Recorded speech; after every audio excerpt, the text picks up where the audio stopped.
Kan kabarnya pemerintah sedang mengkaji itu untuk menindaklanjuti sejauh mana? Di Kementerian Hukum saya sudah menugaskan ke Dirjen PP juga melakukan pelajari dulu persis. Pada prinsipnya satu dulu yang paling penting. Pemerintah menghormati putusan Mahkamah Konstitusi dan pasti taat terkait dengan putusan yang menghapus presiden threshold untuk yang berkaitan dengan tidak boleh didasarkan kepada perolehan suara atau perolehan kursi. Udah clear, itu nggak ada, itu udah final. Tetapi di lain pihak MK memberi ruang adanya rekayasa konstitusional dengan mempertimbangkan 5 hal. Salah satunya yang saya sebutkan tadi. Nah inilah yang sementara dikaji, bukan hanya Kementerian Hukum, karena nanti kan Undang-Undang Pemilu itu inisiatif DPR, ya. Tapi kami pemerintah lagi mempersiapkan. Kementerian Dalam Negeri yang lebih punya tusi di sana itu pasti melakukan kajian. Pak Tito, kemudian Wamendagri juga pasti melakukan. Tapi di Kementerian Hukum nanti kan juga melakukan harmonisasi. Nah karena itu saat ini kita lagi lakukan sambil saya minta untuk simulasi. Kami banyak mendengar dari pengamat, dari perguruan tinggi menyangkut model. Karena kan di putusan MK itu juga sama. Satu yang saya hargai dari putusan MK kali ini, tidak membuat norma. Tapi menghapus norma yang dibuat oleh pembentuk undang-undang, tetapi memerintahkan untuk pembuat undang-undang membuat norma baru. Harusnya putusan MK seperti itu.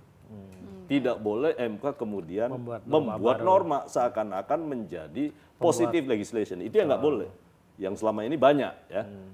Nah karena itu saya harap nanti ke depan harus begitu tuh.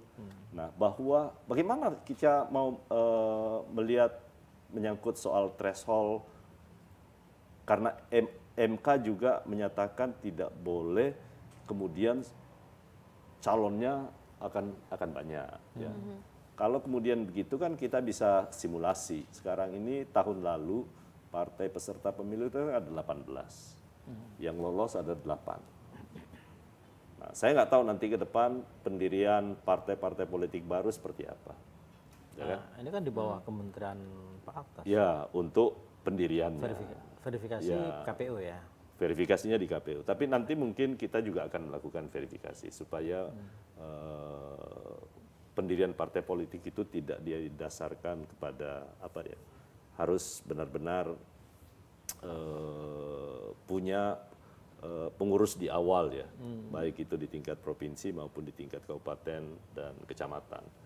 Nah karena itu saya berharap nanti semua masukan baik dari akademisi, kemudian juga para pengamat, kelompok masyarakat sipil terkait dengan model baru untuk membatasi itu.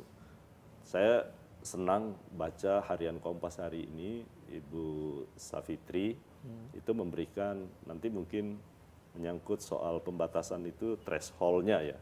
Threshold-nya tidak berdasarkan suara dan kursi, tapi berbasis berapa besar partai politik yang bisa bergabung dalam satu. Ya, biar tidak dominan kan. Tidak dominan. Gitu.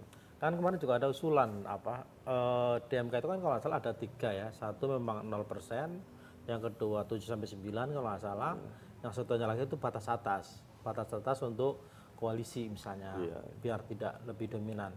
Nah, apakah kemungkinan yang batas atas itu yang akan mungkin jadi rekayasa konstitusional itu? Bisa aja, dari ketiga itu bisa aja semua dilakukan. Tapi kan belum ada usulan resmi bahwa itu menjadi hal yang untuk kita kaji, ya kita lakukan sekarang, Mas. Apakah ada kemungkinan ada pengetatan pendirian parpol untuk apa ya, meminimalisir kemungkinan membeludaknya jumlah capres-cawapres? Sekarang ini Gus Hakim ya, partai yang terdaftar di Kementerian Hukum ini kalau nggak salah ada 70-an. 70-an. Walaupun yang ikut pemilu kemarin itu hanya 18.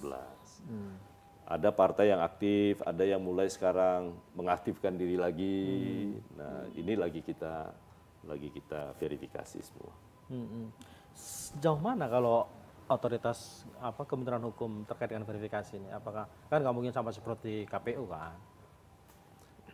Prinsipnya kita menangani soal pendaftaran partai politik. Nah, tetapi saya akan mereview lagi terkait dengan Permenkumham terkait dengan pendaftaran partai politik. Nanti akan kita lihat.